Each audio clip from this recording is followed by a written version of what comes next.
So recently I shot my 1,000th video on YouTube. And to be real, 1,000 videos is a huge milestone for any YouTuber out there. In fact, it was so big that I didn't even realize that I hit 1,000. It wasn't until my editor, he hit me up and he was like, what are some of the biggest lessons that you learned after shooting 1,000 videos? And honestly, the lessons that I learned after shooting 1,000 videos are not only good lessons for someone who wants to start a YouTube channel, but just really great lessons when you're just trying to do something completely brand new. So if you want to learn the inside perspectives of what it's like shooting 1,000 videos without having to shoot 1,000 videos, this video is for you. And let's dive into it. So 1,000 videos, it's a very huge milestone for any YouTuber out there. Most people actually struggle shooting their first video, never mind 1,000 videos. And I know what it's like being stuck trying to shoot that very first video. Believe it or not, it actually happened to me back in college days when I used to see Wong Fu, JK Films, and all these other YouTube channels that I grew up watching. And I was like, man, I want to be just like them. But like most people, I didn't really get to explore that side of me of shooting creative skits, everything that I wanted to. I went down the realistic career of pharmacy. And it wasn't until when I actually became a pharmacist I was like, damn, I'm looking for something a little bit more exciting. And at least for me, it wasn't until I started living with my friend Joe from JK Films and a bunch of other JK people as well, where I saw the behind the scenes of what it was actually like shooting a video. I was like, man, it isn't really that hard. Fast forward 6 years later and 1,000 videos later, my friends, colleagues, people ask me, hey, what camera do you use?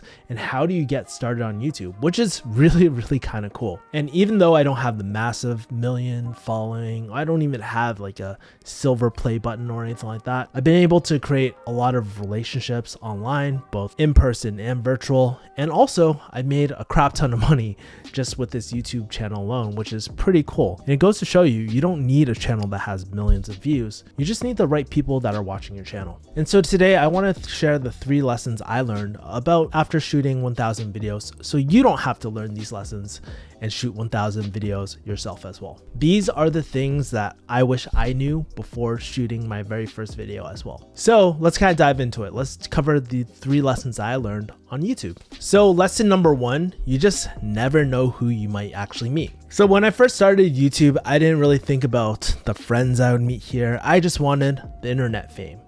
And just kidding. But real talk, when you post up a video, you just never know who you might reach or impact as well. Like quite recently, actually, one of my friends saw one of the breakup videos that I met. She actually was in pharmacy herself. She saw my Why I Quit Pharmacy video and she just related to a lot of what I was going with as well. Fast forward, we've only been probably talking for about maybe a month or 2, but we just connect and it's really cool and it's really great to have a kick-ass friend like that. And there's so many instances where I've been able to make kick-ass friends, like my friends Tom, Brian, and Zach, people that you've seen on my channel as well.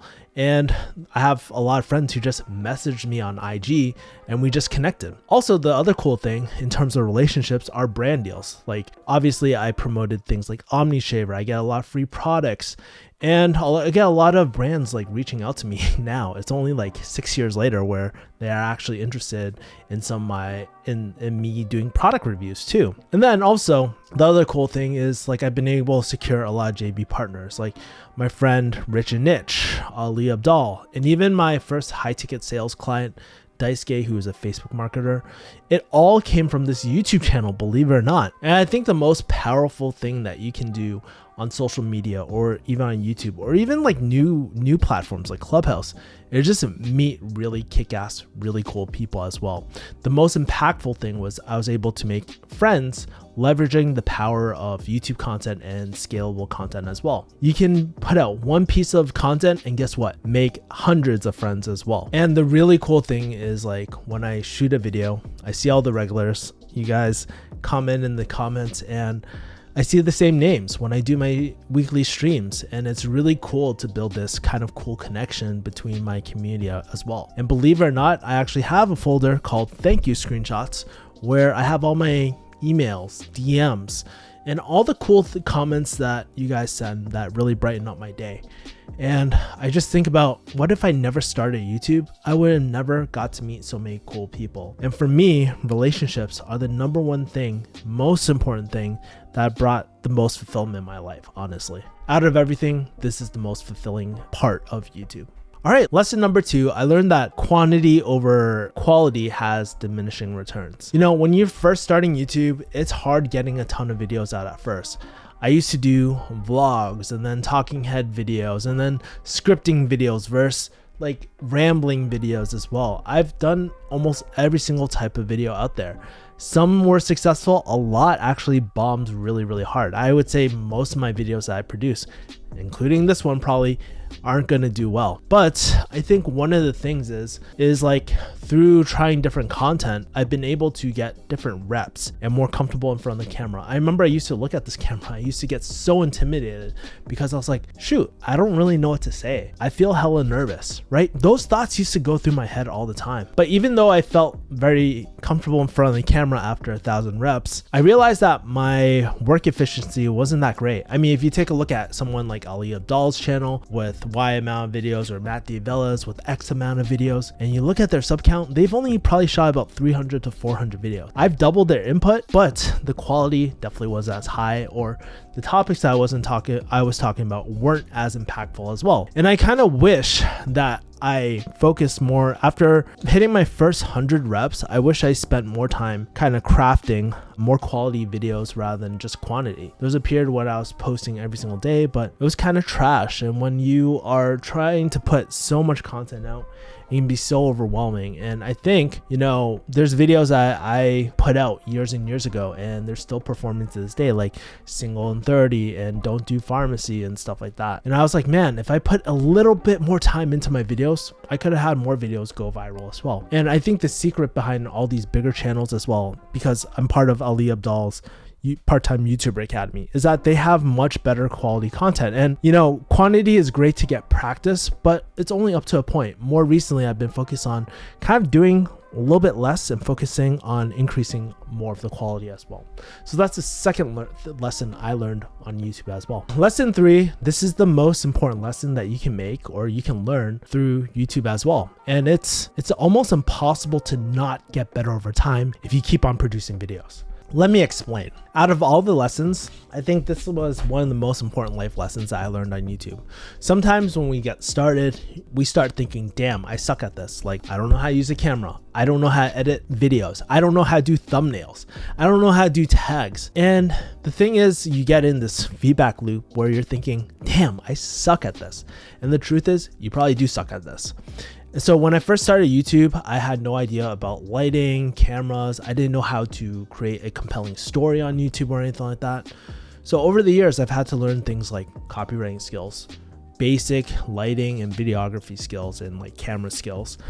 I learned my bootleg image editing skills. Actually, fun fact on this channel, I don't even use Photoshop. I use like this bootleg Apple program called Pixelmator, right? That I learned. And I think, like, yes, I'm not a professional copywriter or anything like that as well, but I'm also, you know, like through these skills, I've been actually able to monetize this channel where it sustains itself. I'm making more money than I ever thought I was.